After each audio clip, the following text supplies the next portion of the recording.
आगे दीदी ना काला पात है कई मुखिए सितवाना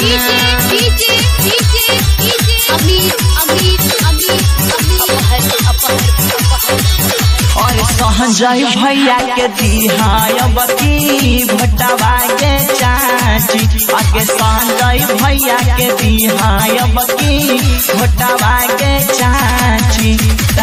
से करथुनी मननी मन कमावा के चाची आगे संजय भैया के दिहा सब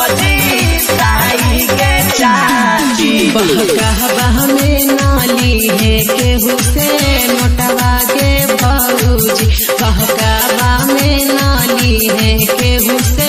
नोटवा के भौजी आगे संजय भैया के दी है अब की भोटवा के भौजी आगे संजय भैया के दी है अब की भोटवा के भौजी चाची नोट करना भोट बराबर करी है गे कि आगे चाची नोट करना भोट बराबर करी है गे कि आगे चाची संजय भैया के दिला से सपोर्ट करी है गे कि आगे चाची संजय भैया के दिला से सपोर्ट करी है गे मांगती ना आशीर्वाद भैया जोड़ी दोनों हाथ गे समस्या के हल करी है भाई ठीक है साथ गे संजय भैया जिंदाबाद मांगती ना आशीर्वाद भैया जोड़ी दोनों हाथ गे समस्या के हल करी है भाई ठीक है साथ गे आगे मान हमें ना रखी कवन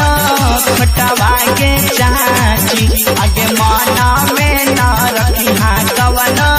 खटवा के चाची कमिली चूली करी सब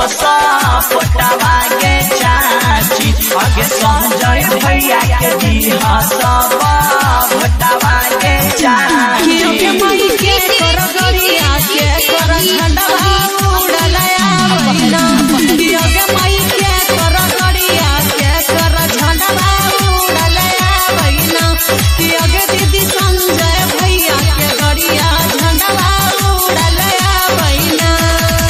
अब के दी भैया दीदी ना पे ध्यान जी